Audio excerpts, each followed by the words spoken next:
Just last week, Zarif said this. We never wanted to produce a bomb. Again? We never wanted to produce a bomb. Yes, you did. Yes, you do. And the Atomic Archive proves it. Israeli Prime Minister Benjamin Netanyahu gave a nationally televised address saying Iran, quote, lied big time. He presented incriminated documents, blueprints, and photos showing Iran has been cheating on the 2015 nuke deal for years. This, as Defense Secretary Mattis says Iran is shipping anti-Israel missiles to Hezbollah via Syria, and after Israel launched a missile attack in Syria that killed more than 24 fighters, mostly Iranians, and there's more. Project Ahmad was a comprehensive program to design, build, and test nuclear weapons. We can also prove that Iran is secretly storing Project Ahmad material to use at a time of its choice to develop nuclear weapons. Here's what Project Ahmad's explicit goal was: creating nuclear weapons. Joining me now, retired Lieutenant General Thomas McInerney. Good to see you, General. General, did the Obama administration know about the cheating? Sure they did, Liz. They may not have had such a comprehensive view, but they knew enough not to go through that program. But they were bound and determined to do it. How do we know they knew about the cheating? Well, because there were other intelligence elements, and you know that the Israelis, they showed the full picture today, but they had lots of other indications before that, and that's why Prime Minister Netanyahu came back and spoke directly to the United States Congress. Didn't Obama say we would be able to find out if Iran cheats and put back in the snapback sanctions? Precisely. And that didn't happen? Did not happen.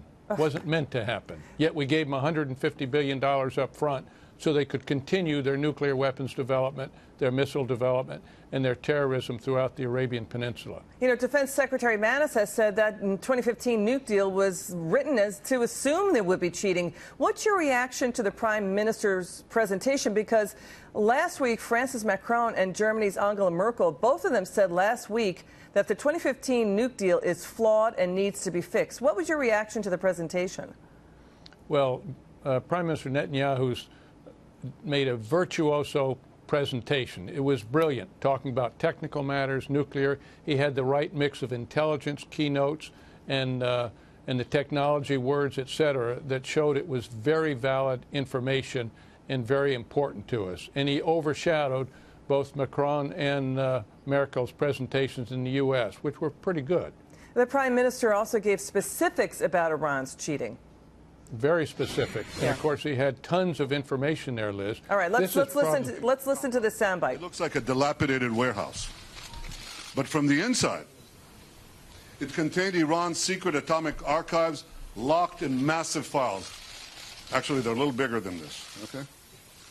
A few weeks ago, in a great intelligence achievement, Israel obtained half a ton of the material inside these vaults. I'm sorry about that, General. I was tossing in a soundbite. Are we going to get a tougher Iran deal with inspectors at, say, Iran's military sites and no sunset clauses? Well, I think we ought to get rid of the Iran deal. I think if this information doesn't tip the scales for the United States and our allies, they may not, because as I've said before, Liz, it's a cash cow for them, the Iran deal. But for us, it's nuclear deterrence, and it's holding down the Iranians from going nuclear even sooner now.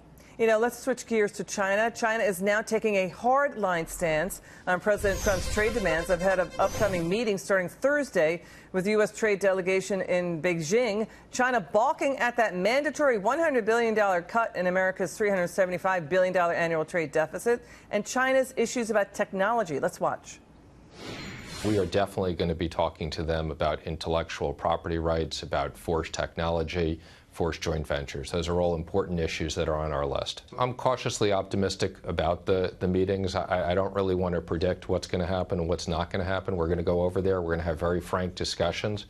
These are issues that President Trump has been focused on for over the last year, and hopefully we'll make significant progress. Okay, China's doing the art of the deal-making. The face-off begins. This is typical hardball tactics at the outset. What will China offer, and what will the president accept? Well, that's a very good question, Liz. They're going to try to get the United States to back down, but we cannot make America great again unless we get this trade imbalance that you mentioned. If we get that down to where it's equal, plus our intellectual property. They are stealing our intellectual property at such a horrendous rate, they are getting in front of us. So until we get those trade-offs, there's not going to be a deal, and I believe the president will play hardball and will walk.